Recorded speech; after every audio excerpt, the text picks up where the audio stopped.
Ya, entonces, como les dije, vamos a iniciar la parte de grafos. Gran parte de lo que queda del curso está sujeta a grafos. La idea de los grafos son cosas que ustedes quizás ya conocen, pero no sabían que se llamaban grafos. Eh, por ejemplo, sin ir más lejos, la red del metro, ese es un grafo, en donde una estación, ¿cierto?, va a ser un nodo y yo voy a conectar dos estaciones siempre y cuando, ¿qué cosa? ¿Se puede ir de ida y vuelta entre ellas? Claro, o sea, voy de una, si conecto dos estaciones es porque hay una línea de metro directa entre ellas dos, po. Por ejemplo, no podría yo conectar Escuela Militar con Bellavista La Florida, porque si las conecto, se supone que tendría que haber una línea que vaya solamente y exclusivamente entre Escuela Militar y Bellavista La Florida. Y eso no ocurre. Lo que sí ocurre es que hay caminos, ¿ya? Y vamos a establecer todo ese tipo de cosas. Pero a lo que apunto es que, claro, yo voy a establecer una conexión entre dos nodos, siempre y cuando esos dos nodos tengan una conexión directa. Por ejemplo, si vamos a la U, entonces Camino Agrícola y Carlos Baldovino, ¿cierto? Tienen una unión directa. O entre Irarrázaval y Ñuble, ¿ya? Entonces, esas dos sí están conectadas, pero no así entre Irarrázaval y Camino Agrícola, porque si conectáramos Irarrázaval con Camino Agrícola, eso significa que de Irarrázaval podemos ir sin parar derecho hasta Camino Agrícola, y eso no es verdad. No es Eh, transitivo. ¿Sí? Entonces no es transitivo, por así decirlo. La red del metro. La red del metro sí es transitiva. A ver, sí, pues. Si yo puedo ir de la estación A a la B y puedo ir de la estación B a la C, entonces sí puedo ir de la A a la C. Pero lo que yo Ah, les pero, estaba pero no hablando hay ningún era, camino que las una a las dos directamente, po. claro, claro, pero yo puedo ir en el sentido de llegar Ah, a, ya. claro. Entonces, si la relación es llegar a, en estaciones de metro, claro que se cumple la transitividad. Ok, gracias. Entonces, vayamos definiendo cosas. Perdón, abrí otra, me adelanté, me fui hacia coloreo y todavía no vemos grafos.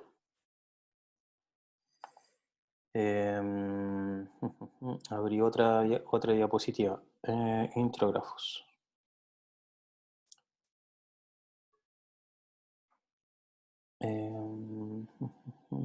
Tengo que cerrar las otras. Entonces ahora sí le voy a compartir la diapositiva que corresponde. Y me voy a ir al comienzo.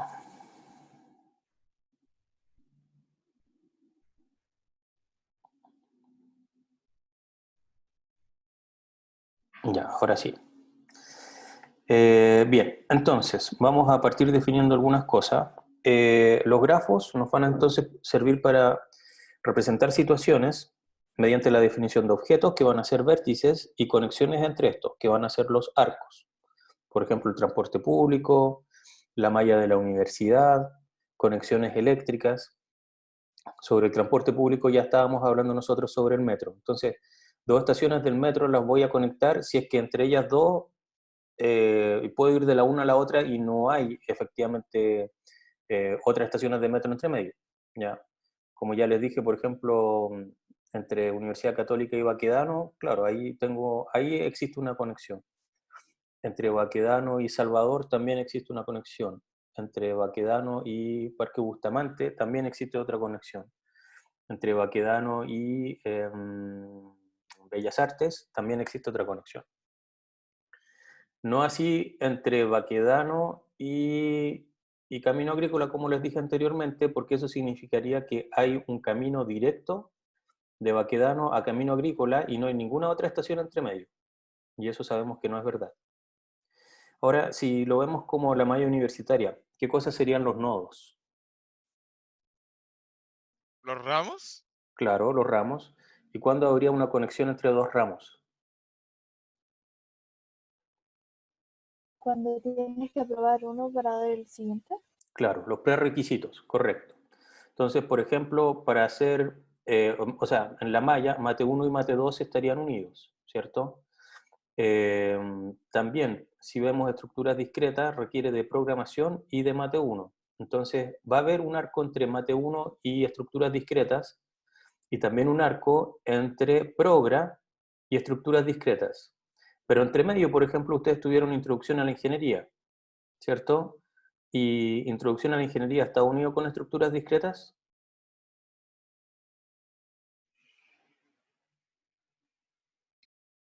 en la malla.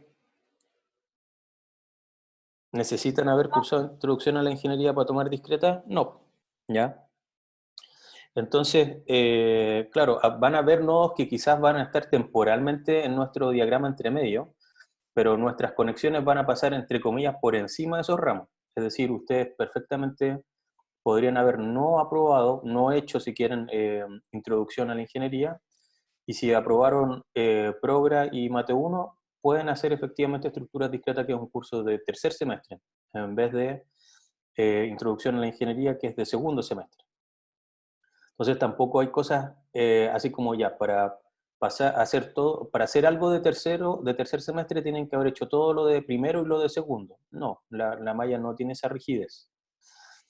Y también hay cursos de tercer semestre que no tienen los mismos requisitos. Por ejemplo, si vamos a estructura de datos, la estructura de datos solamente pide programación, no pide ninguna mate.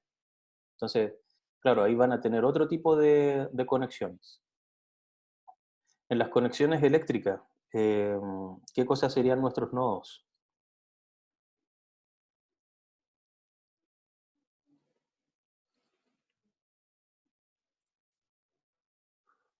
Una ampolleta. Resistencias, correcto. Una ampolleta es una resistencia, tenemos interruptores, tenemos generadores eléctricos, cosas por el estilo. Entonces, esos son nuestros nodos, entre comillas. ¿Y cuándo vamos a unir dos nodos?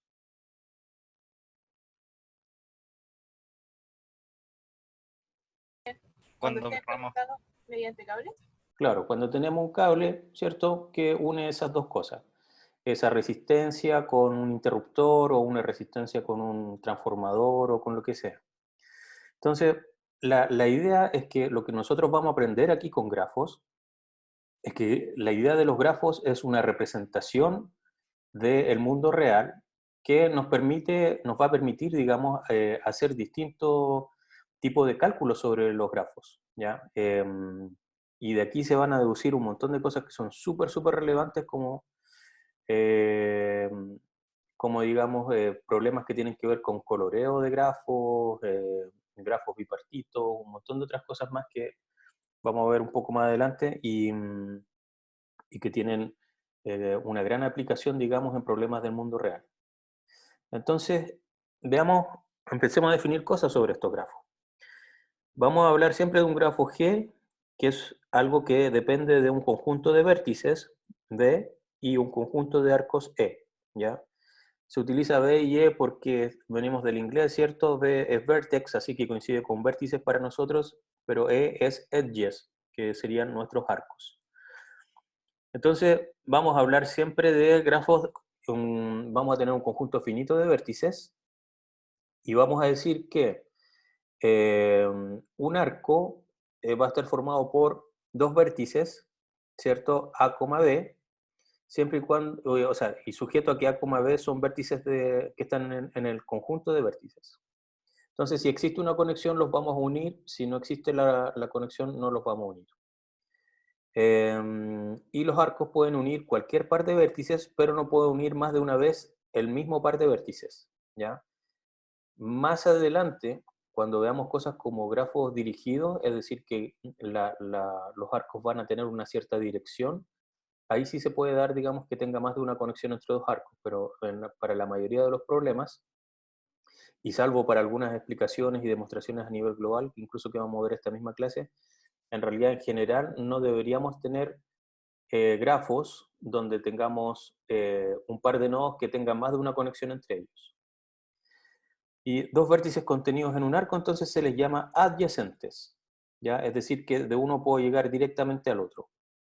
Si de un grafo se eliminan arcos o vértices, el resultado va a ser lo que vamos a llamar un subgrafo. Súper simple.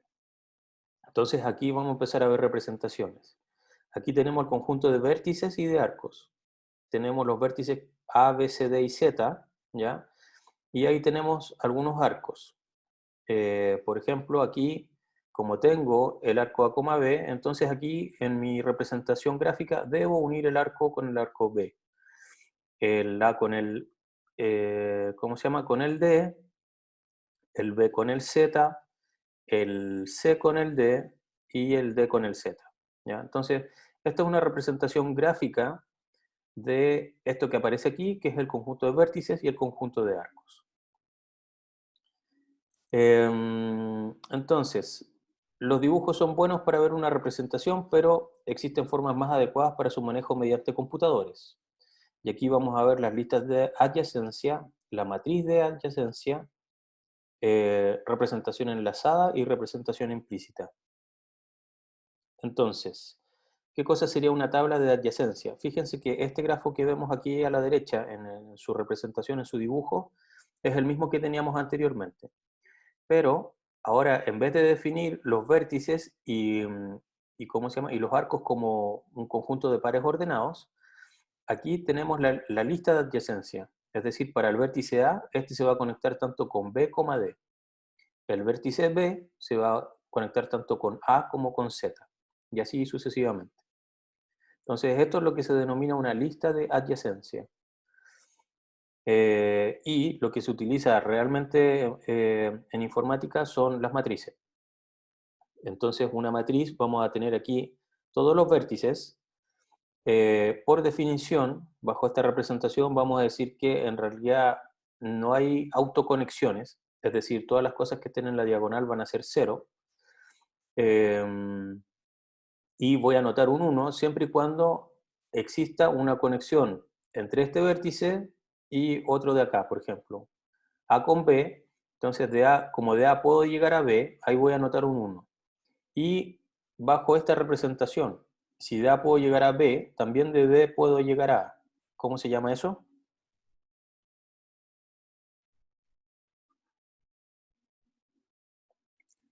¿Simetría? Simetría. Muy bien. Entonces, si recordamos nuestra representación matricial en relaciones, ¿cómo eran las matrices que cumplían la simetría? ¿Se podían transponer o no? A ver, no me acuerdo. La matriz original es igual a su traspuesta, ¿ya? En el fondo, esto es equivalente a que yo anote la mitad nomás de la matriz, ¿ya? Porque si se dan cuenta, la parte triangular superior de esta matriz, es decir, el triángulo que viene a nacer acá, es igual al triángulo inferior de la matriz, el que viene a aparecer acá. Entonces, como si uno dos vértices, ¿ya? Y sé que la relación es simétrica porque si de A puedo ir a B, de B puedo ir a A, entonces no tiene sentido anotar esto dos veces, ¿ya? Se dan cuenta aquí, de A con B le tengo que poner un 1 y B con A, al revés, también le tengo que poner un 1. Veamos este otro, D con A, aquí tiene un 1, entonces A con D también tiene el 1. No así C con A ni Z con A, que aquí también está. A con C y A con Z. Y así puedo continuar y darme cuenta que efectivamente esta matriz es igual a su traspuesta, lo que implica que se cumple la simetría. ¿De acuerdo? Entonces, una matriz es otra forma de representar un grafo, donde un grafo es un conjunto de vértices y un conjunto de arcos. La representación enlazada. La opción natural es representar los vértices como nodos con punteros, ¿ya? Esto probablemente ya lo empiezan a asociar directamente a estructura de datos. Para ello lo más fácil es hacer una lista de punteros a vecinos, ¿de acuerdo? De aquí en adelante, para las personas que estén haciendo estructura de datos y discretas al mismo tiempo por primera vez, va a comenzar a existir un poco de intersección entre los cursos. Sin embargo, lo importante es que aquí nosotros en estructuras discretas lo vamos a ver a nivel más teórico, mientras que en estructura de datos ustedes lo van a tener que implementar en C o C++. Y cómo se llama, y claro, la gracia de esto es que lo hemos conversado muchas veces esto con Diego Arroyuelo, así que estamos más bien conectados, digamos, con estas ideas, y así además vienen a, ¿cómo se llama?, a reforzar los conceptos que son muy necesarios de aquí en el resto de la carrera. Ya, entonces una representación para programar esto sería con punteros, y yo voy a tener entonces nodos con punteros que van a ir hacia quienes se van a conectar. Y la representación implícita en aplicaciones como inteligencia artificial, la cantidad de conexiones, caminos posibles de ejecución, puede ser muy grande. En estos casos, el grafo se puede ir generando a medida que se requiere en el programa. Ejemplo, sería una aplicación que juega ajedrez, ¿ya? Si yo les pido que ustedes hagan el grafo que modela todas las opciones de jugar ajedrez, lo que está diciendo este recuadro es que no es factible, ¿ya? De hecho, el juego es tan complejo que en el fondo lo que hacen los simuladores que juegan ajedrez, porque uno puede jugar hoy en día ajedrez contra el computador, incluso le puede seleccionar un nivel de dificultad, ya les voy a explicar a qué se refiere justamente el nivel de dificultad. El computador es incapaz todavía de generar absolutamente todas las combinaciones posibles, es decir, de que movió el peón, digamos, que está más a la izquierda, lo movió un espacio. Y en función de eso, generar todas las opciones de juego posibles que yo tengo hasta el final del juego, hasta hacerle un jaque mate. Eso no existe, ¿ya?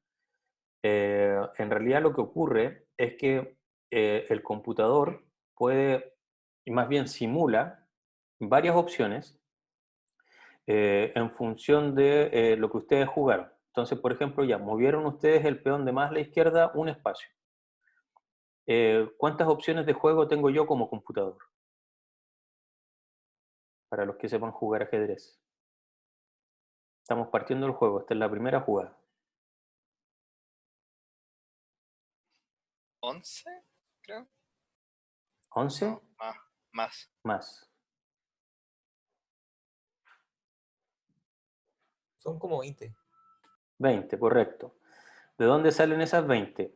Yo cada peón que tengo lo puedo mover hacia adelante uno o dos espacios. Como son 8 peones, tengo 16 solamente con los peones. Y luego la otra forma de partir es con los caballos. Y cada caballo tiene dos formas de salir. Como tengo dos caballos, me agrega 4 más. Por lo tanto, dado que mi contrincante movió un peón, digamos, y yo tengo que partir, yo tengo 20 formas de partir. Pero mi contrincante en realidad, ¿cuántas formas de partir tuvo? 20. 20, claro. Entonces, fíjense, dos jugadas y él tenía 20 opciones y yo tengo por cada una de ellas 20 también. Así que ¿cuántas opciones tenemos de hacer dos jugadas para partir?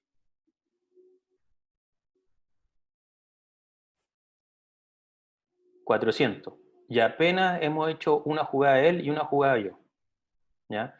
Entonces, si ahora el otro jugador, ya, yo moví una y él movió una, entonces ahora, en realidad, lo que ocurre es que todos estos grafos no tiene sentido hacerlos todos los posibles, porque si analizo hasta el final de las opciones, ¿qué sería si es que el jugador que partió movió el peón de más a la izquierda en dos espacios?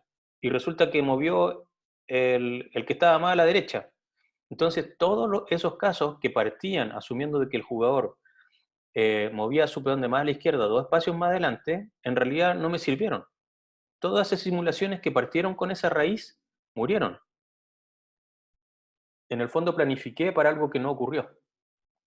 Por eso estamos hablando de representaciones implícitas, porque lo que me conviene es, ya, ok, alguien jugó y ahora me toca jugar a mí como computador. Y como computador, entonces, a partir del estado que conozco, voy a generar, voy a estudiar cuáles son mis opciones. cuando yo estudio mis opciones, y esto también tiene que ver con un poco con lo que aparece aquí, con la idea de la inteligencia artificial, es que, primero que nada, yo tengo que ir aprendiendo, eso es una de las características de la inteligencia artificial. Dos, que tengo que utilizar reglas de inferencia, que también es otra característica muy importante de la inteligencia artificial. Y por lo tanto lo que voy a ir haciendo es darle pesos a distintas soluciones. Por ejemplo, si yo hago un movimiento y con eso me hacen un jaque mate, por supuesto que no voy a hacer ese movimiento.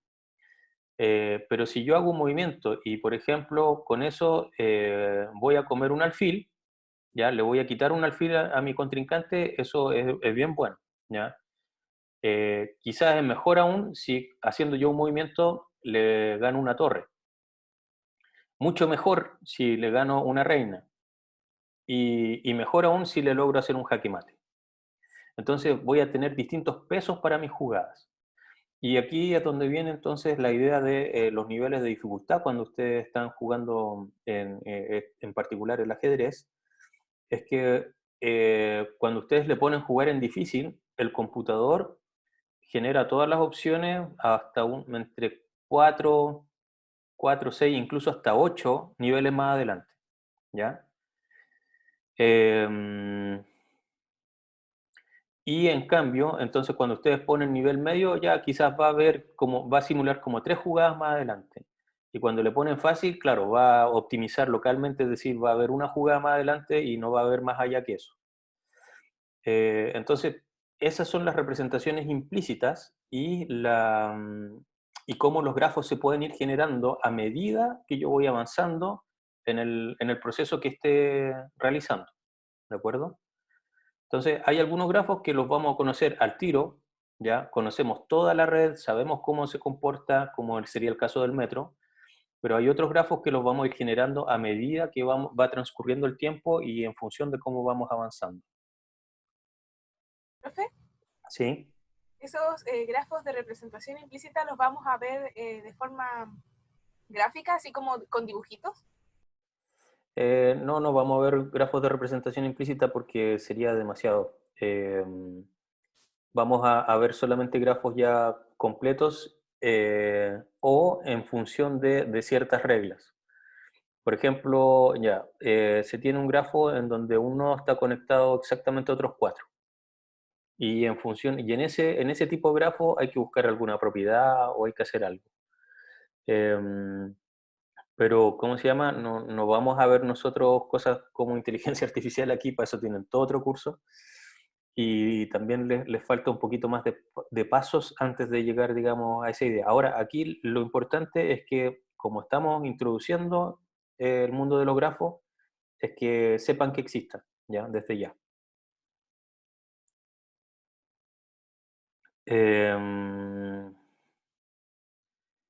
Me imagino un grafo del conjunto de enteros donde cada nodo es un número y cada arco es más menos 1. Claro, mira, ya pronto vamos a ver algunos grafos en general, cómo se pueden trabajar. Una de las propiedades que es muy importante es el isomorfismo de grafos, ¿ya?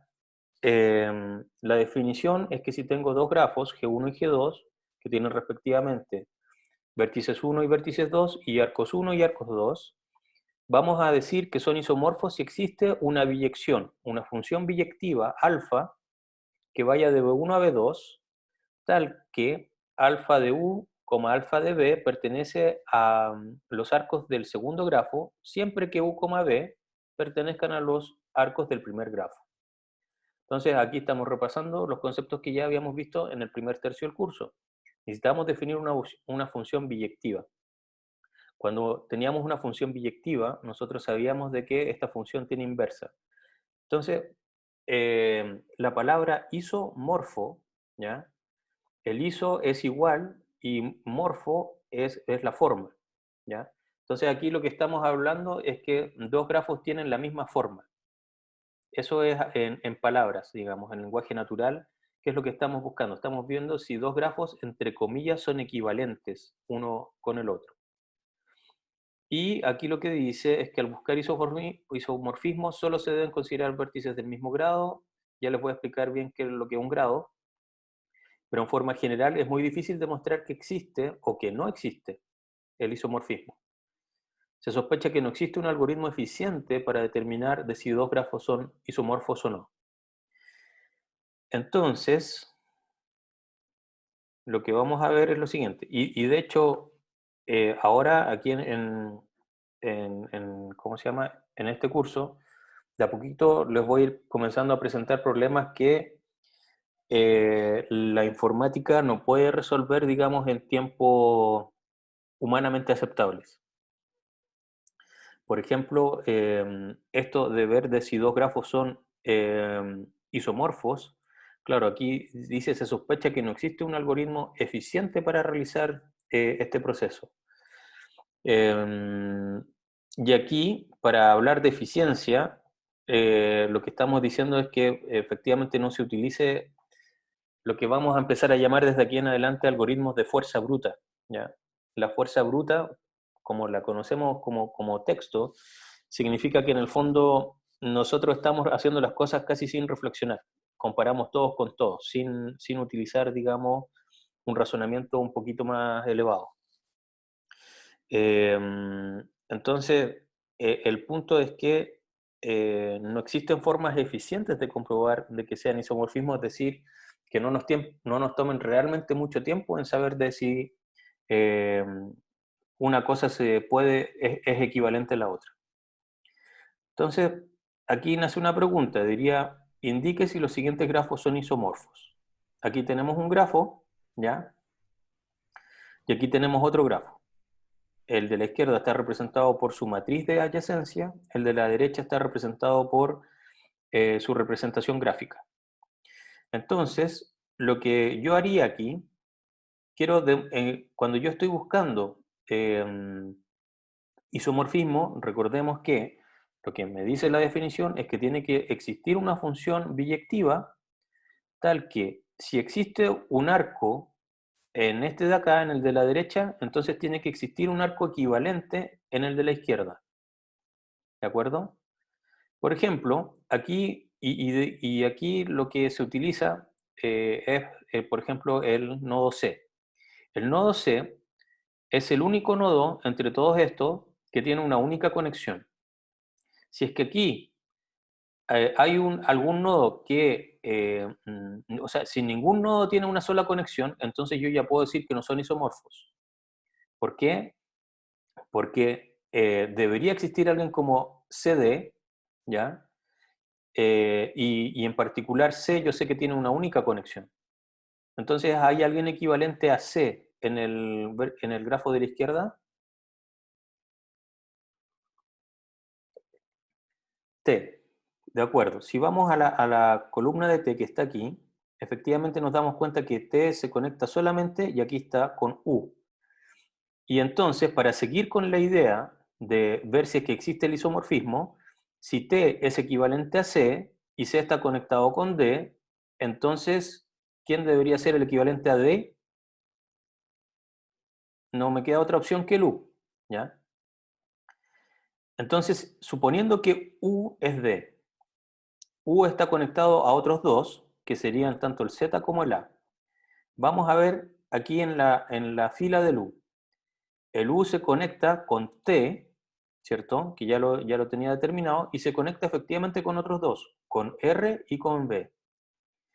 Entonces, yo podría, aquí ya me empiezan a surgir caminos, ¿se dan cuenta? Yo podría decir, ya, supongamos que el R es el Z y el V es el B, perdón, el A, ¿ya? Porque el D se conecta con el Z y con el A. Entonces, siguiendo con el camino de que el Z, o sea, perdón, de que dijimos que el R era el Z y que el V es el A, veamos qué pasa con R. R se conecta con S, ¿cierto? Y se conecta con U. Nosotros veníamos de U. Así que el S debería ser ¿quién?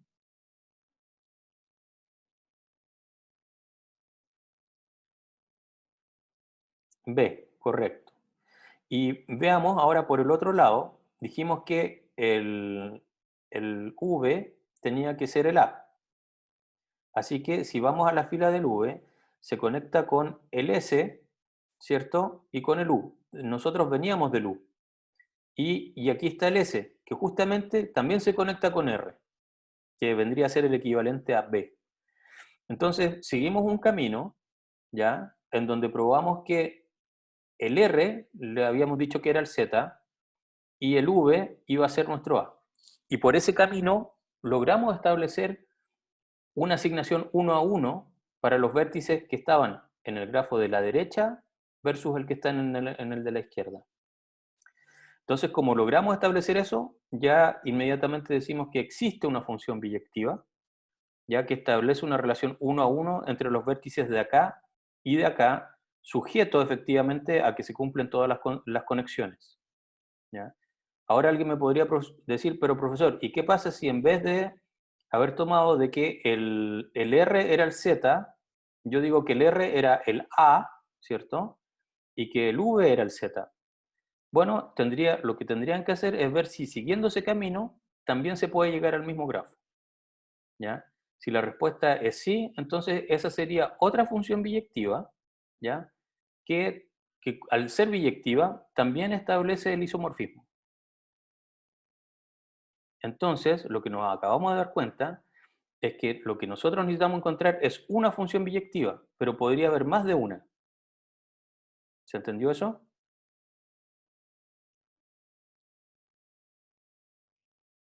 Profe, yo no entiendo lo que hace esa función biyectiva. La función biyectiva establece una relación 1 a 1 entre los nodos del grafo de la izquierda y los nodos del grafo de la derecha. Si esa función es biyectiva, en realidad, o sea, perdón, al ser esta función biyectiva, lo que está diciendo es que relaciona efectivamente un vértice de acá con uno de acá y que cumple el mismo grado de conexión. ¿Ya? Como partimos viendo, aquí en el de la derecha tenemos un único nodo que tiene una única conexión, que era C. Entonces aquí buscamos uno que tuviera una única conexión y nos dimos cuenta que T cumplía con eso. Entonces la función biyectiva aquí dice que f de C es T, o que f a la menos 1 de T es C, que sería la inversa. ¿De acuerdo? Y esa función entonces debe relacionar efectivamente 1 a 1 los vértices de acá con los vértices de acá.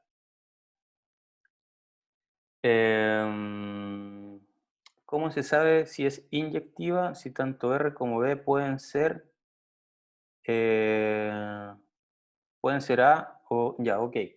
Claro, aquí pueden ser, ¿ya? Lo que yo estoy diciendo es que en realidad basta con que tú encuentres una asignación, ¿ya? Y si existe esa asignación, entonces encontraste la función biyectiva, porque tú la estableces de esa forma, tú la afirmas. En el fondo, supongamos que aquí tenemos un grafo de 4 vértices, ¿ya? Que definen un cuadrado.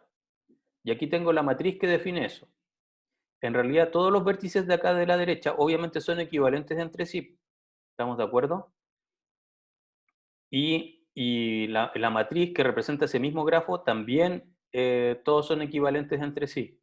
Entonces, basta con que tú encuentres una función, ¿ya? Que es biyectiva, y eso demuestra el isomorfismo. Lo que dice es que dos grafos son isomorfos si existe al menos una función biyectiva que relaciona 1 a 1 todos los nodos de ambos grafos. ¿De acuerdo? Ahora, si por ejemplo, este grafo, en vez de tener 5 nodos, tuviese 6, obviamente yo digo inmediatamente que no son isomorfos, porque un grafo que tiene 6 nodos jamás puede tener la misma forma que uno que tiene 5.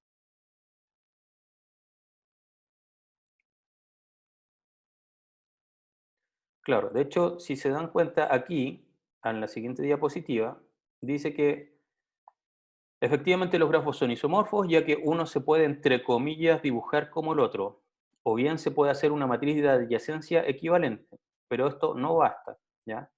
Y la idea es necesario encontrar una función biyectiva, es necesario encontrar una, ¿ya? Y esto está diciendo implícitamente que podría haber más de una, que defina unívocamente el isomorfismo. Por ejemplo, es fácil ver que los nodos R, B son equivalentes a los nodos Z, B en el otro grafo. Por lo tanto, solo a través de una función matemática se puede definir la biyección exacta del sistema. En consecuencia, tendríamos que, aquí yo estoy diciendo que el phi de B, donde phi es mi función biyectiva, phi de B va a ser B corta, phi de D va a ser U, phi de C va a ser T, phi de A va a ser la R y phi de Z va a ser la S. Y al revés, la función inversa va a ser de esa forma. Entonces, esta función asegura la biyección entre ambos grafos. Por lo tanto, cuando yo les pido demostrar isomorfismos, lo que deben hacer es encontrar una función biyectiva, ¿ya? Si hay más de una, no importa. Basta con que ustedes establezcan una. Hay mucha gente que para este tipo de cosas, no sé, como que le tiene miedo y anotan todas las funciones biyectivas posibles.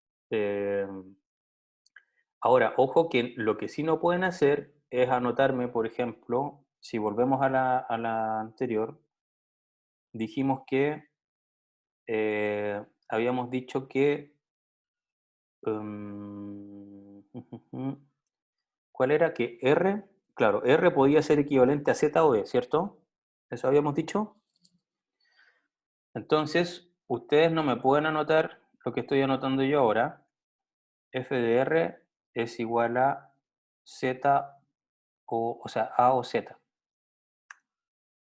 Eso que yo acabo de anotar en el chat, ¿cierto? Diría que F de R es A o Z, ¿de acuerdo?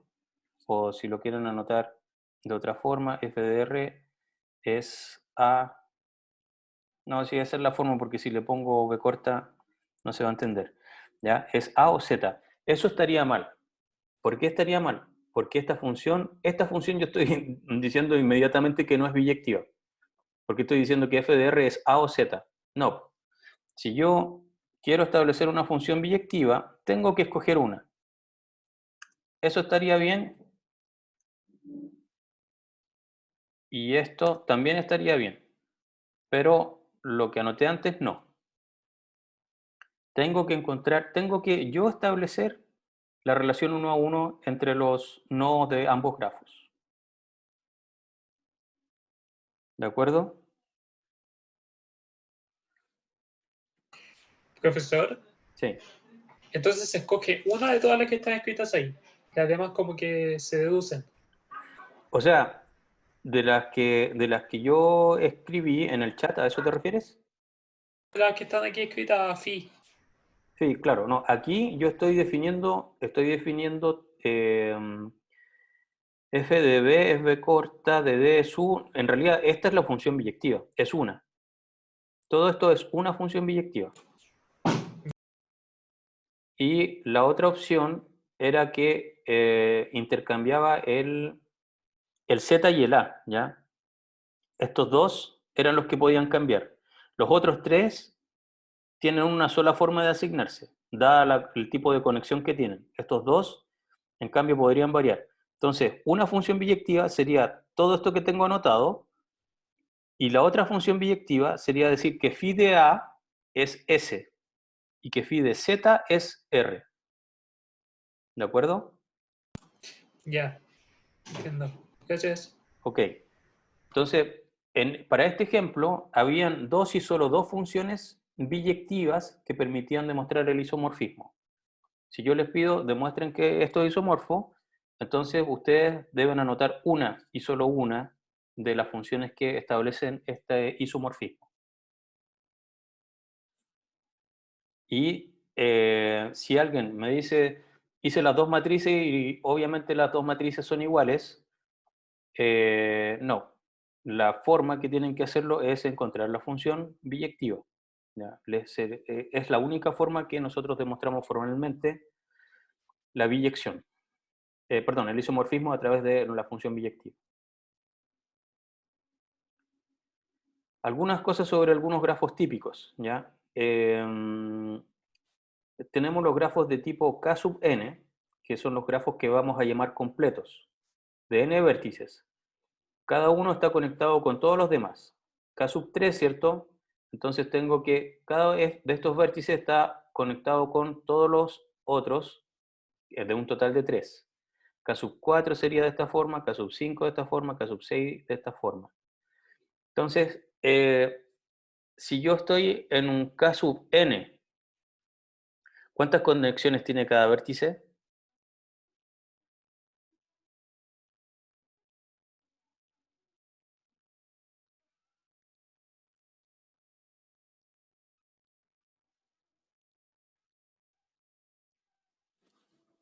Si estoy en un grafo completo de n, claro, cada vértice se va a conectar a n-1 otros vértices dentro del grafo, ¿ya?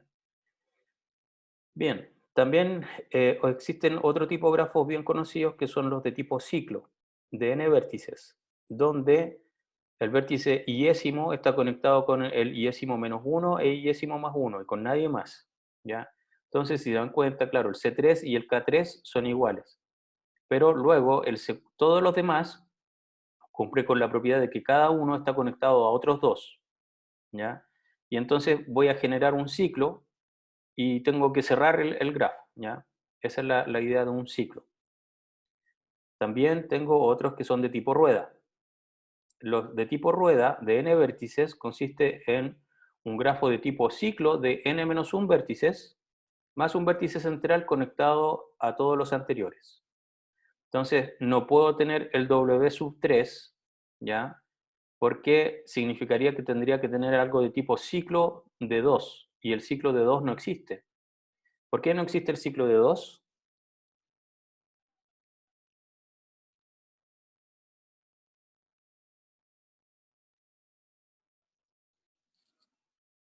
¿Por qué no existe el ciclo con 2 vértices?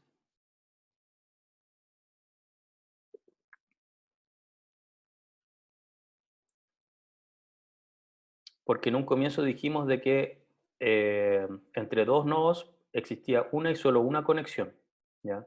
Entonces un ciclo de 2 vértices debería tener 2 conexiones entre los dos nodos que conforman el grafo. Por ello entonces que no existe un ciclo de 2 nodos. Entonces así sería una rueda de tamaño 4, 5, 6 y 7. Y finalmente tenemos los grafos de tipo cubo, entre comillas cubo, ¿ya? De orden n. Son, las propiedades de los vértices para definir esto son strings de n símbolos 0,1, y propiedades sobre los arcos, vamos a conectar a todos los pares de vértices que difieran en un solo símbolo. Por ejemplo, si aquí tengo el 0, 0, aquí tengo el 1, 0, el 1, 1 y el 0, 1.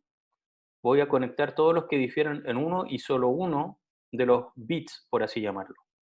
Entonces, como tengo 0, 0 y este 0, 1, difirieron en el primer bit, este 0 y este es 1, así que esos dos los conecto.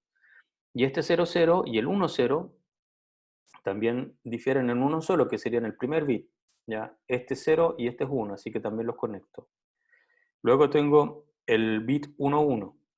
Y estos también difieren en 1, que sería el último bit, ¿cierto? Porque este es 1 y este es 0, así que los conecto.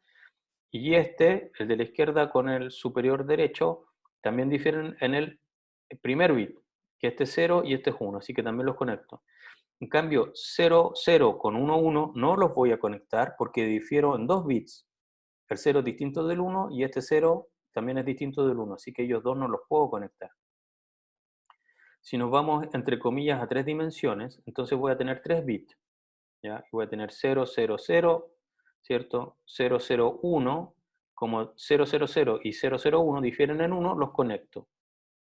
También, como lo que podemos ver entonces es que el bit de más a la derecha está actuando sobre mi eje Z, ¿ya?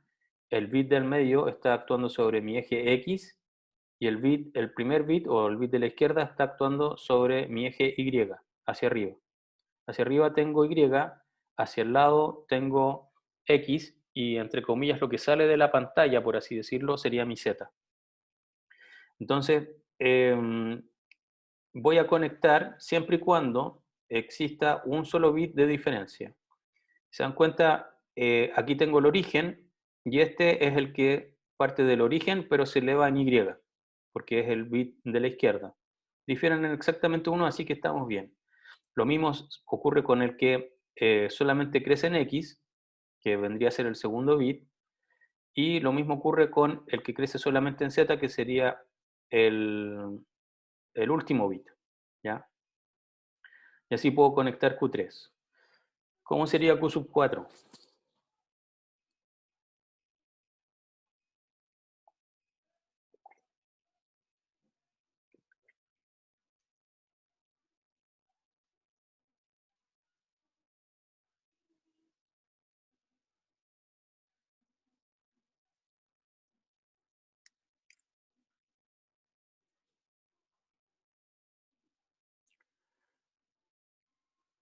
Ya, Una imaginar, pregunta, ¿sí? ¿cómo se asignan los bits?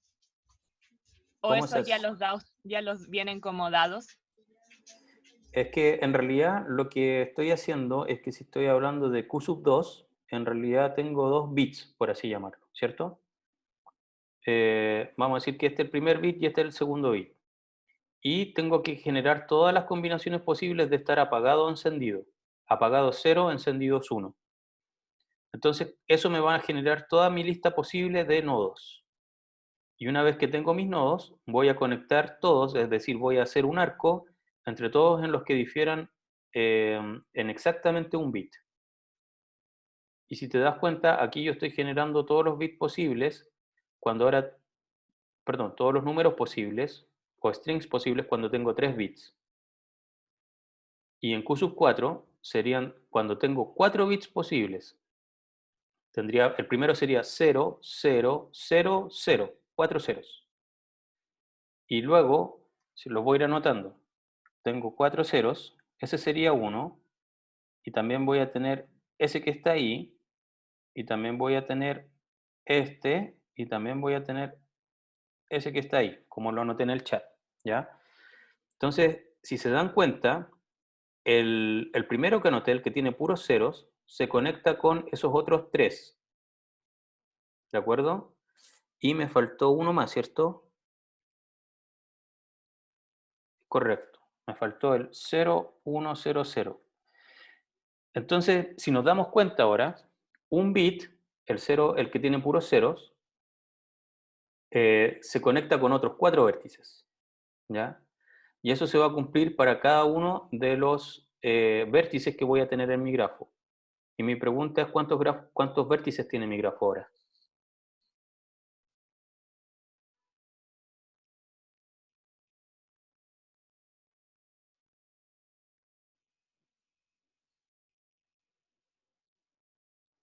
$16, correcto, muy bien. ¿Por qué? Porque con 2 tengo 4, que sería 2 a la 2. Con 3 tengo 8, que corresponde a 2 a la 3. Y con 4 tengo 2 a la 4, que es 16. ¿Ya? Dibujar el grafo en 2D, ¿cierto? Que corresponde a Q sub 4, que es equivalente a algo que está en 4 dimensiones, no es tan fácil, pero tampoco es imposible. Eso es lo que se conoce como el hipercubo, ¿ya? El Q2 es un cuadrado, el Q3 es un cubo, o un dado si lo quieren ver así. El Q4 es un hipercubo, y un hipercubo se dibuja como un cubo dentro de otro cubo, y voy a conectar el par de nodos de cada cubo independiente, que es equivalente el uno al otro, ¿ya? Y eso me va a agregar entonces 8 conexiones más, y ahí tengo mis 16 conexiones. Perdón, tendría 8, 8 y 8... perdón, tengo 12 arcos por cada cubo, tengo 24 arcos con 2 cubos, y le sumo 8, llegaría a 32 conexiones. ¿Ya? Dibujarlo no es simple, pero si yo les pido hagan Q sub 4, entonces como sabemos que tenemos distintas formas de representar nuestros grafos, ¿ustedes qué harían hábilmente?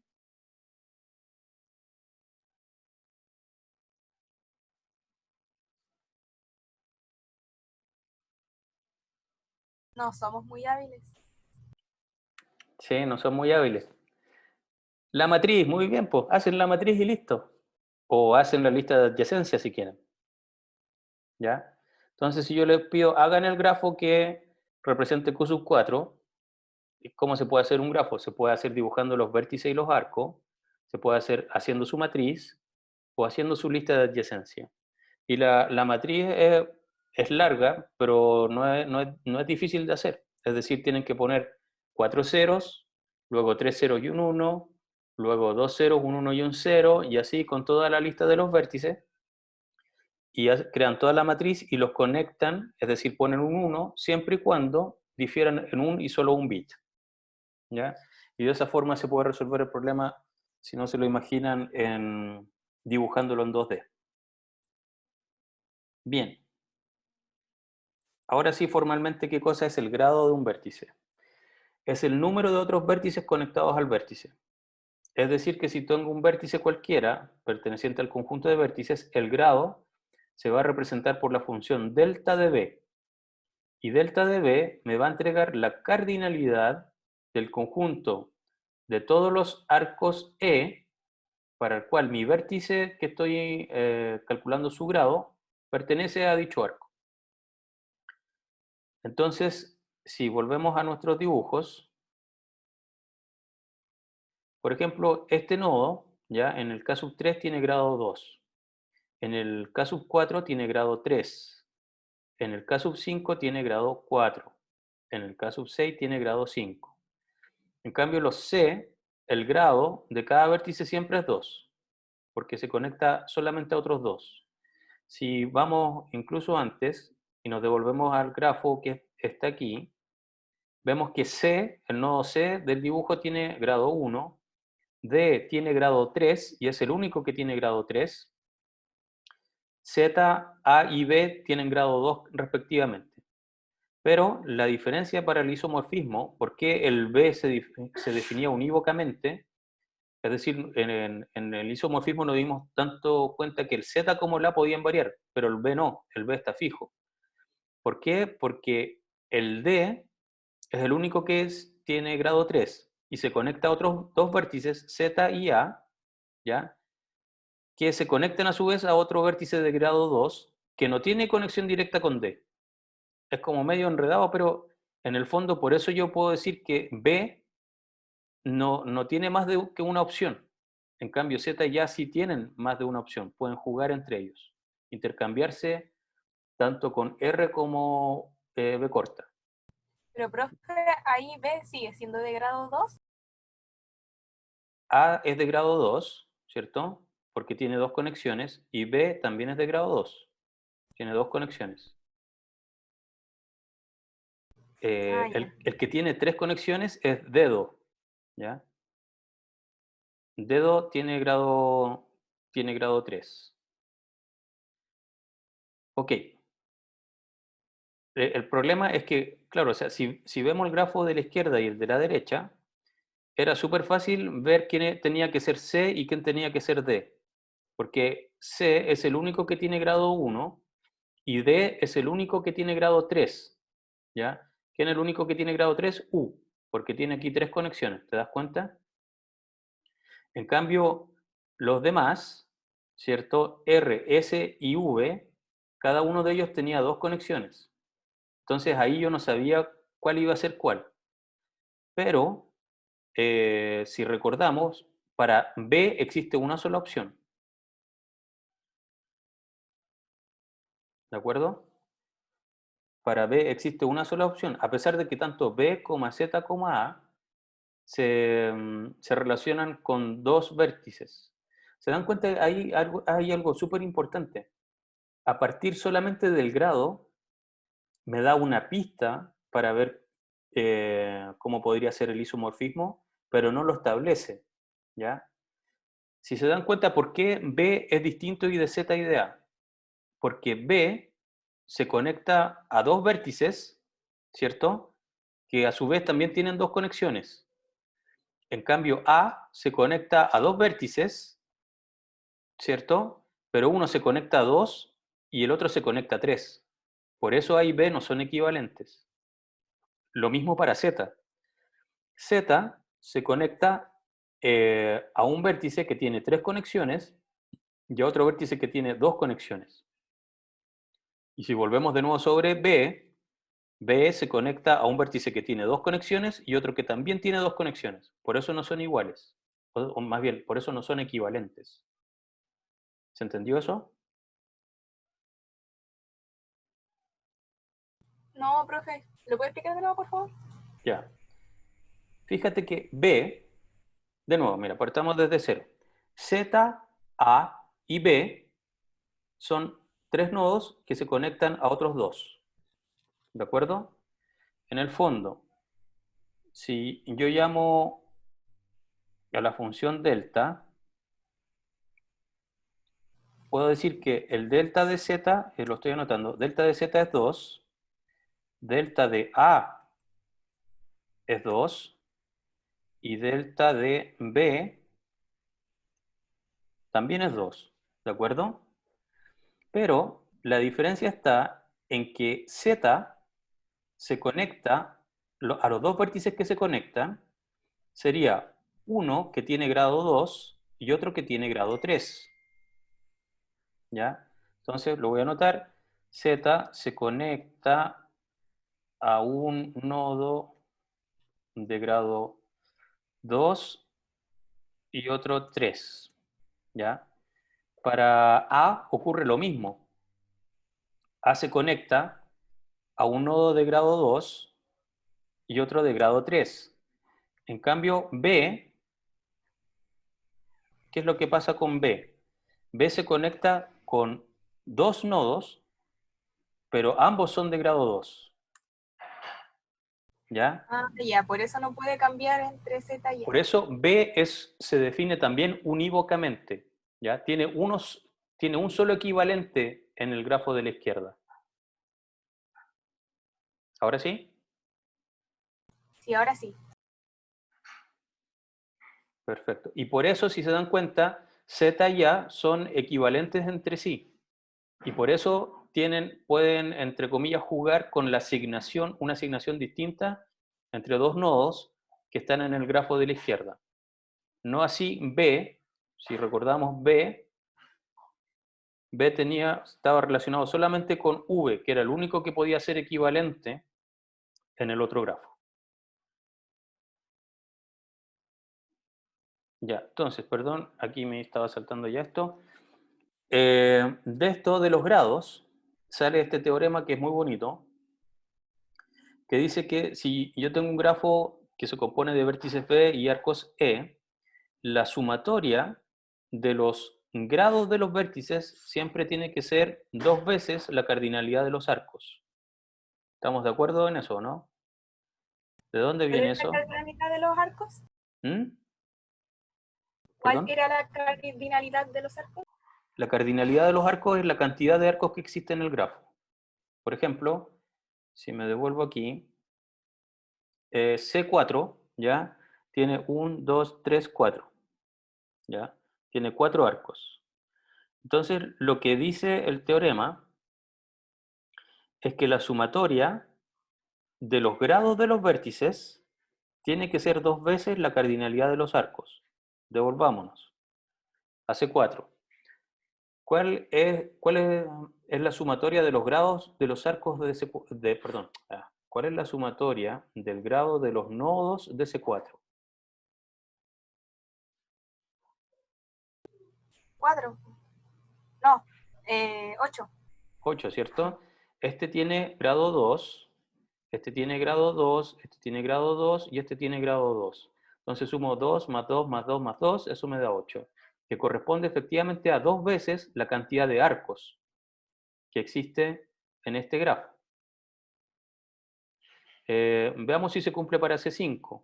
¿Cuál es la cardinalidad de C5? La sumatoria, ¿cuál es el valor de la sumatoria de los grados de C5?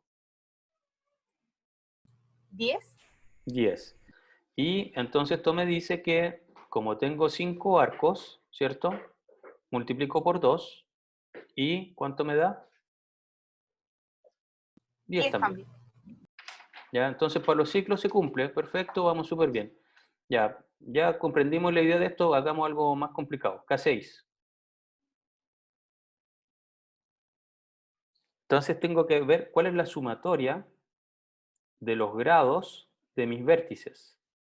Aquí tengo un vértice y este, ¿cuántas conexiones tiene? Tiene 5, ¿cierto? Entonces, y yo sé que todos son equivalentes, así que aquí tengo 5, 10, 15, 20, 25, 30, ¿de acuerdo? Entonces, tengo 30 y alguien podría hacerme el favor de contar cuántos arcos tengo.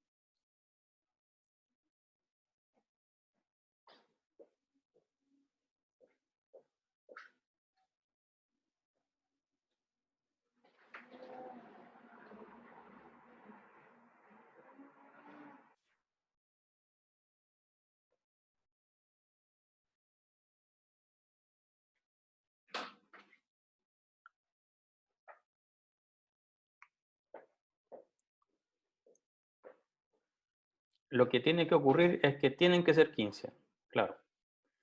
Y 15 por 2 me da los 30, que había calculado de forma anterior. Entonces, ¿de dónde viene esto? Que en el fondo, si yo tengo dos vértices, ¿cierto? Y no están conectados entre sí, entonces sus deltas, es decir, sus grados, son ceros, ¿ya? Pero cuando yo sume un arco, en realidad le sumé en uno el grado a uno de los vértices y en uno el grado al otro de los vértices. Por lo tanto, cada arco va a añadir, ¿cierto? 2 grados a dos nodos distintos. De ahí viene entonces la fórmula, que dice que la sumatoria entonces de los grados de los vértices tiene que ser siempre 2 veces la cantidad de arcos que yo tenga en mi grafo. ¿Se entiende? Cada arco que yo agregue le va a sumar 1 a los dos vértices al grado, perdón, le va a sumar 1 a los respectivos grados de los dos vértices que acabo de unir. Por eso se cumple esta relación, ¿ya? Y de ahí se deduce este maravilloso lema que dice que el número de vértices de grado impar en un grafo es par.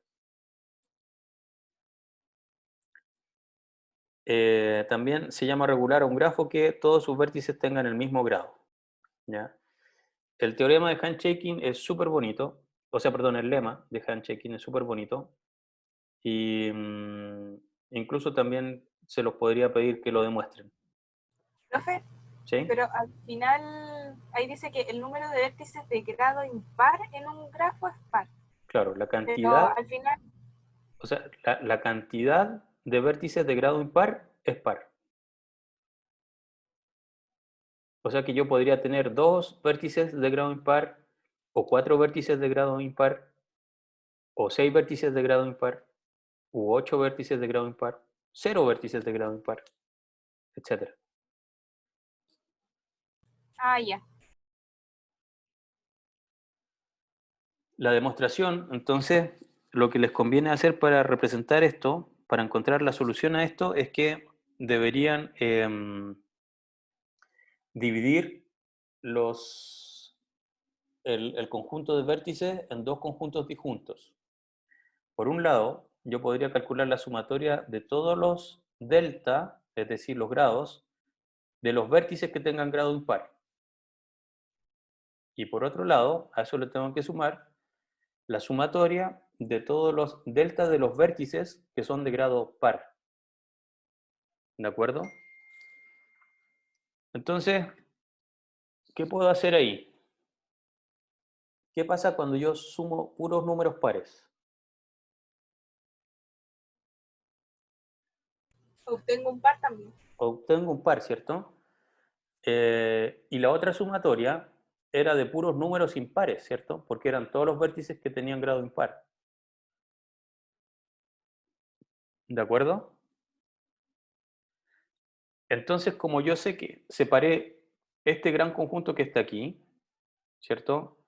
Lo separé entre los vértices que eran de grado impar más los vértices que eran de grado par, y yo sé que la sumatoria de los de vértices de grado par tiene que ser un número par.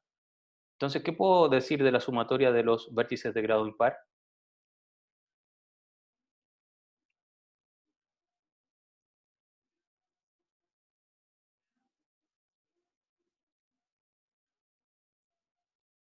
lo que puedo decir es que tiene que ser par, porque eso tiene que ser igual a 2 veces la cardinalidad de E. Y esto es un número par. Entonces, para que algo dé par, si la suma de dos cosas es par, entonces, y además yo sé que uno de ellos es par, la única forma que esto tenga solución es que la otra sumatoria también sea par.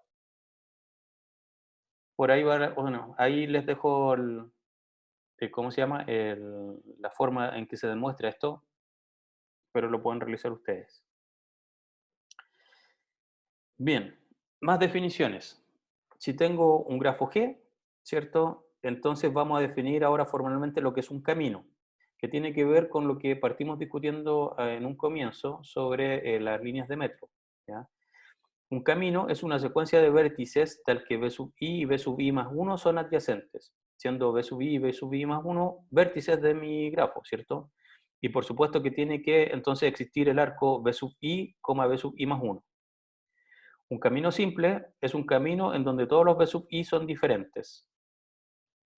Un ciclo va a ser un camino en el cual no se repiten más que el primer y último vértice, y un circuito es un camino cerrado donde pueden repetirse vértices.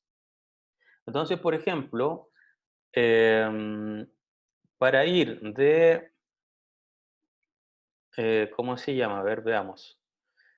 Desde la estación de metro Carlos Valdovinos, vamos a Camino Agrícola, ¿ya? Y entre ellos dos, ¿qué cosa existe? ¿Existe un camino simple, existe un ciclo o existe un circuito? ¿O existe más de uno? ¿Qué cosas existen?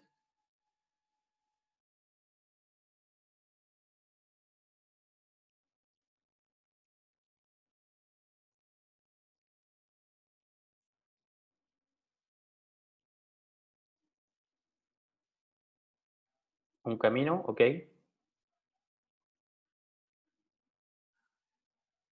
¿Cómo fue la pregunta? ¿Cómo se llama? Entre Carlos Valdovinos y Camino Agrícola. ¿Qué cosas existen de estas que están aquí? ¿Un camino simple? ¿Ya? Existe un camino simple porque puedo ir entonces desde Carlos Valdovinos a Camino Agrícola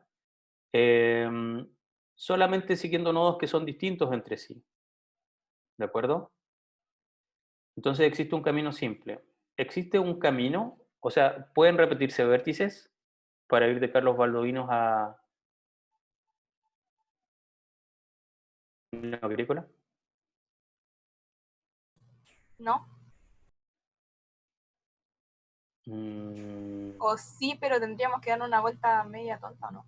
Claro, podemos darnos vueltas bien estúpidas, bien inmensas, bien grandes, y quizás podría encontrar un camino, ¿cierto?, distinto del camino simple, que vaya en dirección opuesta, de hecho, ¿ya?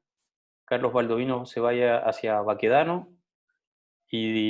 o hacia Irarrázaval, y de ahí haga otra cosa, ¿cierto? Y al final yo llegue y además tengo que repetirme con algún vértice para llegar a, ¿cómo se llama?, a Camino Agrícola. Puede existir un ciclo.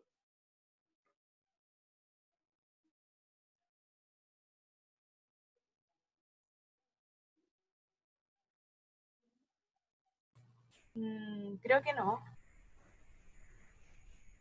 Ya, claro. No puede existir un ciclo porque los dos vértices que estoy hablando ya son distintos.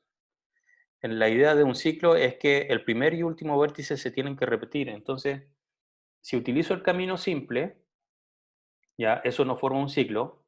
Y si me voy por otro lado, antes de devolverme a Carlos Baldovino, voy a pasar sí o sí por Camino Agrícola. Así que ahí ya no voy a cumplir con el ciclo, y menos con un circuito. ¿De acuerdo?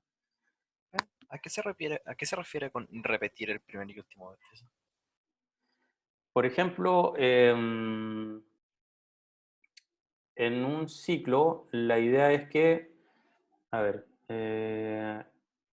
bueno, es esto de acá. Vamos a volver, justamente aquí tenemos esto. Estos son ciclos. Si yo parto en este vértice, en C6, ¿ya? Parto en este vértice y me voy moviendo hacia la derecha, voy a hacer esto y después me voy a devolver ahí mismo. Ahí cumplí un ciclo. ¿De acuerdo? Entonces, eso se refiere a con que el vértice de partida y el vértice final fue el mismo. ¿De acuerdo? Aquí en caso 6 hay ciclos. Obviamente que sí, porque de hecho el borde también existe, así que ese sería un ciclo, pero de hecho hay muchos más que eso. Por ejemplo, podría ir de acá, acá, acá y devolverme arriba. Ahí hice un ciclo de largo 3. La cantidad entonces de pasos que doy es lo que se denomina largo. También podría encontrar ciclos de largo 4 probablemente. Ir de acá, acá, acá, luego subo y de ahí bajo. Ahí hay un ciclo de largo 4. Cosas por el estilo. Y circuito, la idea más fácil de imaginarse lo que es un circuito es un 8. ¿Ya? En el 8, ustedes parten, pasan por un punto central, de ahí se dan otro ciclo que vuelven a pasar por el mismo vértice que ya habían pasado antes y luego se devuelven. Entonces ahí se están dando pueden pasar varias veces por un mismo vértice.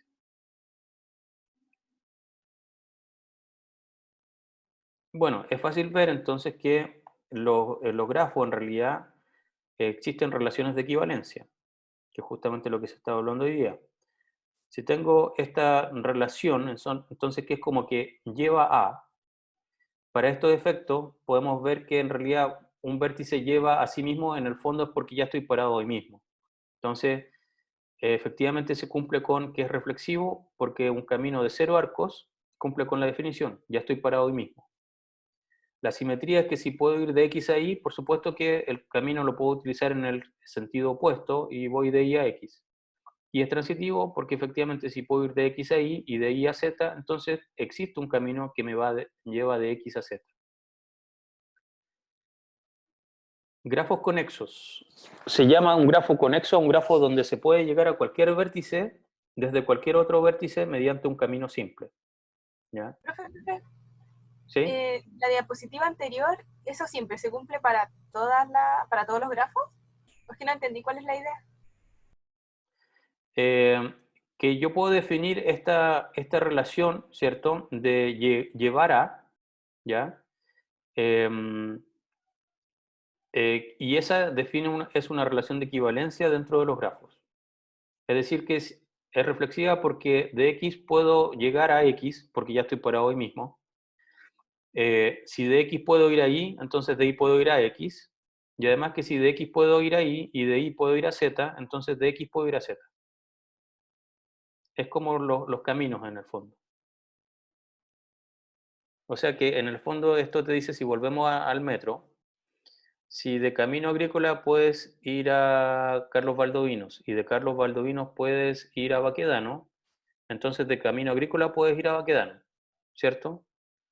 También si de Camino Agrícola puedes ir a Vicente Valdés, de Vicente Valdés te puedes devolver a Camino Agrícola.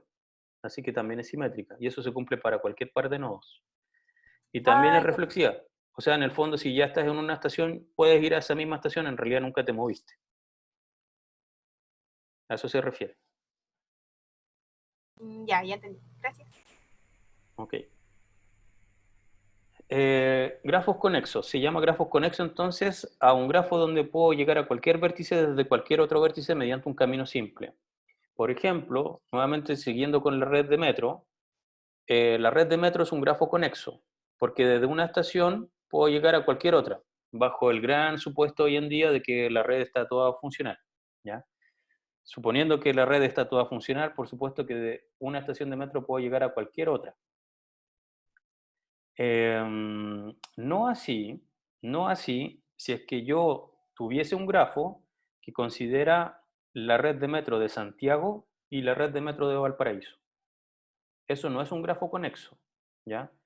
Porque de las estaciones de metro que están en Santiago, yo no me puedo conectar con las estaciones de metro que están en el metro de Valparaíso. Eso no sería conexo, ¿ya? Conexo entonces quiere decir que a partir de un vértice yo puedo llegar a cualquier otro. Por lo tanto, la red de metro de Santiago por sí sola es conexa. La red de metro de Valparaíso por sí sola es conexa. Pero si yo tengo un grafo que considera todas las líneas de metro del país, eso no es conexo. ¿De acuerdo? Entonces, de aquí nace el teorema, dice, dado un grafo G, tiene al menos cardinalidad de vértices menos la cardinalidad de arcos componentes conexos. Esto, ¿cómo se llama? Lo pueden ir dibujando y pueden ir viendo cómo se comprueba. La gracia es que de aquí sale un corolario que dice que todo grafo conexo de n vértices tiene a lo menos n-1 en arcos. Estas cosas se las voy a ir dejando propuestas que las vayan comprobando ustedes mismos, porque quiero llegar a esto que está aquí. Entonces, sí, ¿El metro de Santiago unido al metro de Valparaíso es un grafo? claro, puede ser un grafo. ¿Pero cómo estarían unidos los dos? ¿O los grafos pueden estar separados siendo un grupo separado de otro? Claro, justamente esa es la definición de conexo, ¿ya? Si yo considero el grafo que tiene todas las líneas de metros del país, ¿ya? Ese es un grafo, pero no es conexo. ¿Cuándo un grafo es conexo? Cuando tomo solamente las líneas, o sea, el metro de Santiago. O cuando tomo solamente el de Valparaíso por sí solo, ¿ya? Entonces, ahí estaríamos hablando, entre comillas, de subgrafos. Yo puedo tener un gran grafo que está desconectado entre sí, pero yo puedo tomar subgrafos. El subgrafo metro de Valparaíso, subgrafo metro de Santiago. ¿De acuerdo? Hay grafos que efectivamente tienen cosas que son inconexas. Si volvemos, por ejemplo, a la representación de la malla de la carrera, ustedes saben que hay ramos que no tienen requisitos, ¿cierto? Y que no llevan a nada tampoco. Entonces, ahí tenemos componentes que no son conexas. O, por ejemplo, para hacer los cursos humanistas quizás no se necesita ningún requisito, pero hacer el humanista 2 requiere del humanista 1. Y, y después del humanista 2 no hay nada más. Entonces ahí tendrían, dentro del grafo que representan todos los ramos de su malla, tendrían una subcomponente, ¿cierto? Que no tiene conexión con los demás. O lo mismo con los ramos deportivos, o con los ramos de inglés, cosas por el estilo. Ahora, lo que sí ocurre es que al final uno tiene que cumplir con una cierta cantidad de créditos para poder salir y cosas por el estilo. Hay otro tipo de relaciones, pero eso no está implícito en el grafo. ¿De acuerdo? ¿Profe? Bien. Sí, En esa resta que está ahí, me imagino que es la cardinalidad de los vértices menos cardinalidad de arcos, ¿o no? correcto.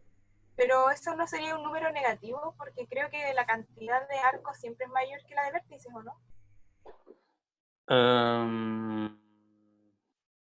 No, no. No, porque volviendo a la idea que teníamos aquí de que los grafos no, pueden haber grafos no conexos, supongamos aquí el K sub 3. Imaginemos que tenemos dos que se llaman componentes a los pedacitos de grafo cuando no están unidos. Supongamos que este vértice y este vértice están conectados y este está solo. ¿De acuerdo? Entonces la cardinalidad de vértices es 3, mientras que la cardinalidad de los arcos es 1. Y este tiene justamente dos componentes. Esa sería una componente y este no solo sería la otra componente. Entonces estoy obteniendo, como dice aquí la fórmula, tengo 3 menos 1, 2, y tengo dos componentes conexos, que vendrían a ser los subconjuntos de vértices que se conectan. Y en el caso de ese triángulo, cuando están todos los vértices unidos, sería 3 menos 3. Entonces no tengo ningún componente conexo. Aquí sería 3 menos 3, ¿cierto? Entonces me devuelvo aquí a la definición y dice, tiene al menos 0 componentes conexos. Pero es al menos. Y en realidad tiene una. Así que estamos bien. ¿Ok? Bien. En realidad esto se cumple, o en realidad viene a ser el número exacto cuando no tengo cuando mi grafo no es conexo. Ahí si te diste cuenta, se cumplió exactamente. Con el 3 menos 1 nos dio dos componentes conexas y efectivamente teníamos exactamente dos componentes conexas. Claro. Pero cuando tengo un grafo que ya es conexo por sí, muchas veces me puede dar 0, digamos, o incluso, a ver, es una buena pregunta a ver si nos puede dar un número negativo. Pero para eso podemos ver este que está aquí. La sumatoria de los grados tiene que ser igual a 2 veces la cantidad de arcos. Y también podemos verlo en un grafo que sea completo. Por ejemplo, K4. Este K4 tiene 4 vértices y ¿cuántos arcos tiene? Tiene 6, ¿cierto? Así que me quedaría 4 menos 6, me quedó menos 2. Y entonces dice que tiene al menos menos 2 componentes conexas. Y estamos bien porque tengo una y una es mayor que menos 2. Pero cuando el grafo no es conexo, entonces ahí ya empieza a tener sentido, digamos, esa fórmula. Entonces sirve para comprobar cuando es conexo o desconexo. En realidad te da una noción, digamos, de que cuando tú tienes grafos que no son conexos, te da una pista, digamos. O sea, mientras el número sea más positivo, entonces tienes, por ejemplo, si te da 3, ¿ya? Entonces tú sabes que tienes al menos 3 componentes conexas. Es decir, que hay como 3 subconjuntos, al menos 3 subconjuntos, podrían haber más incluso. Para eso Ya. sirve esta fórmula. Claro. Pero si te da un número negativo, entonces deberías muy probablemente ser, digamos, todo conexo. Bien, entonces, hoy yo pensé que íbamos a ir mucho más rápido. Les presento este problema que dice que tiene que ver con los puentes de Königsberg. Dice, la actual ciudad rusa de Kaliningrad contaba en el siglo XVIII con 7 puentes. Y ahí vemos un maravilloso mapa de la ciudad de Kaliningrad en el siglo XVIII.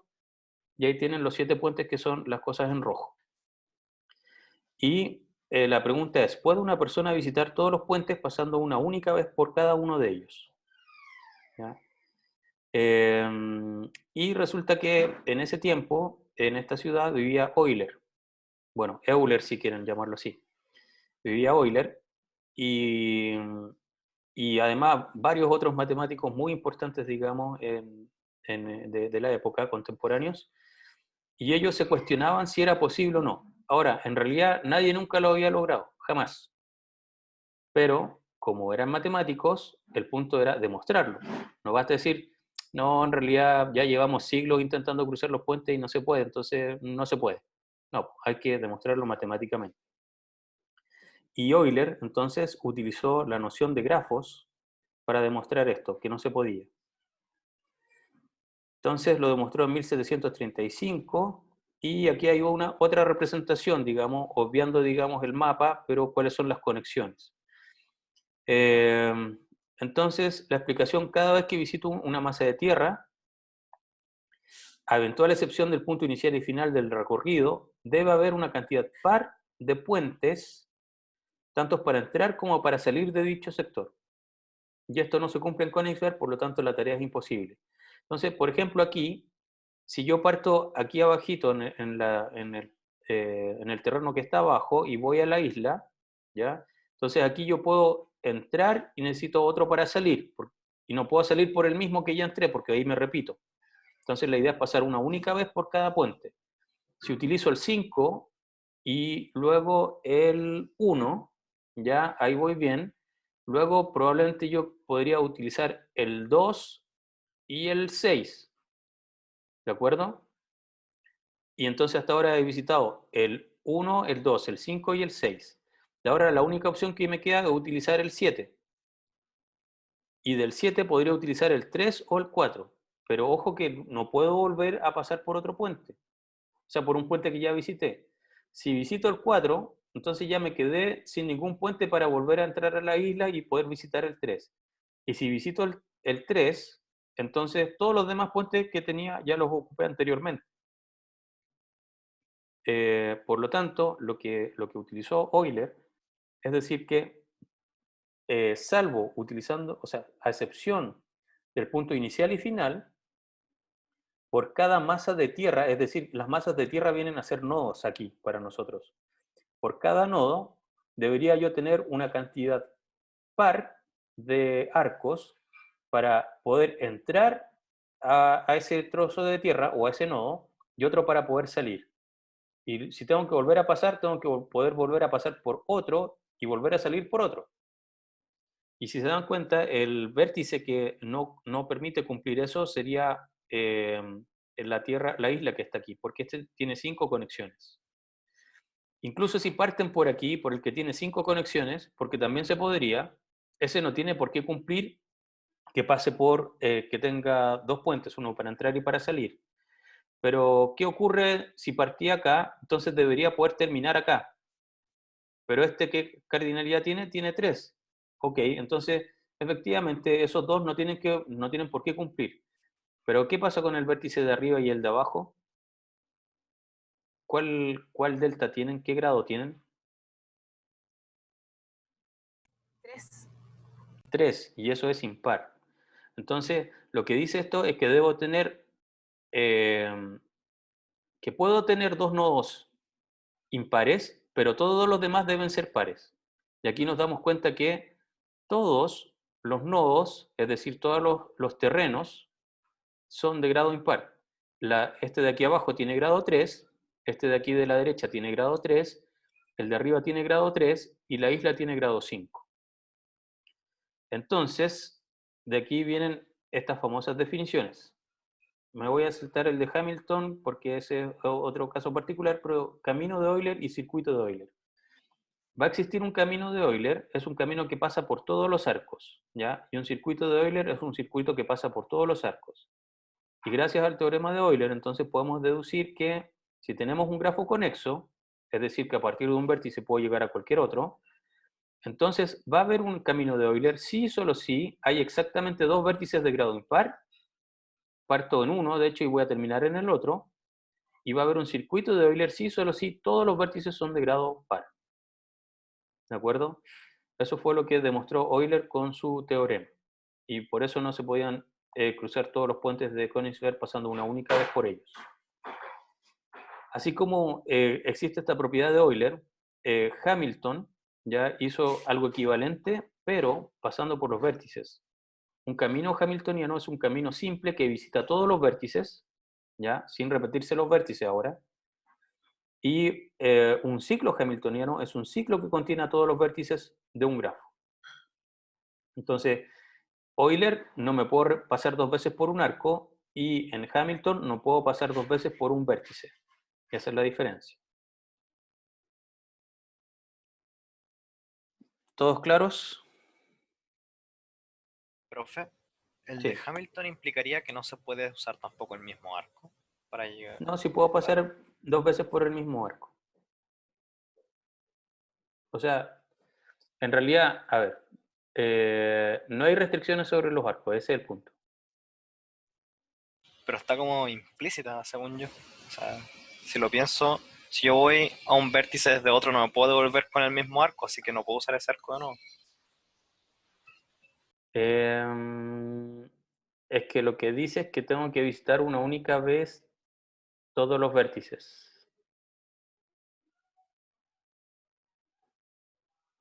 No es lo mismo. Mira, en la próxima clase les puedo dar un ejemplo porque ya llegamos a la hora. Pero en uno tengo que visitar todos los arcos y en el otro tengo que visitar todos los vértices. En realidad sí me puedo repetir los vértices, pero tengo que visitarlos todos. Ok. Lo vamos a ver en más detalle en la próxima clase porque no sé por qué se me pasó tan rápido la hora y ya estamos en la hora. Ya, entonces, éxito hoy día con la pregunta. Si tienen preguntas me escriben por email, ojalá no muy tarde porque de ahí ya dejo de responder emails. Y nos vemos el miércoles para continuar con la materia de árboles. Que estén bien, cuídense.